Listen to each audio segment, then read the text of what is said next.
रश्मि आचार्यजी, तपाईको पार्टीको अध्यक्ष, अहिले पनि अध्यक्ष, तेस्रो कार्यकालको अध्यक्ष है, विधानै संशोधन गरेर अध्यक्ष। विधानमा पनि उमेर पनि परिवर्तन, प्रावधान पनि परिवर्तन।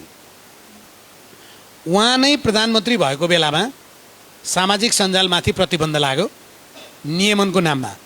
तर मैले केही दिन अगाडि सुने मेरो यही कानले, तपाईको अध्यक्षले हाम्रा एमालेका समर्थक शुभेच्छुकले प्रतिदिन 10 वटा स्ट्याटस लेख्नु, त के भने थियो, कसरी लेख्ने?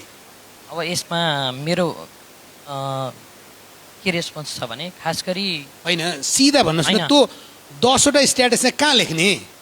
त्यो त सामाजिक सञ्जालमै लेख्ने। अनि हिजो आफैले बन्द गरेको ठाउँ लेख भन्न मिल्छ त? एकछिन, अब यसमा चाहिँ अहिले सामाजिक सञ्जालमा व्यक्त भइरहेको जे घृणाको कुरा छ, जे गाली गलौजको कुरा छ, त्यसलाई नियमन जरुरी छ भनेर सबै ठाउँबाट प्रश्न उठेको विषय हो। त्यसलाई कानुन बनाएर नियमन गर भनेर अदालतले समेत ढोका खोलेको विषय हो। तर त्यो 23 र 24 गतेको सन्दर्भमा जुन निर्णय भयो त्यो असमयको निर्णय थियो, त्यो तत्काल फिर्ता भइसकेको विषय हो।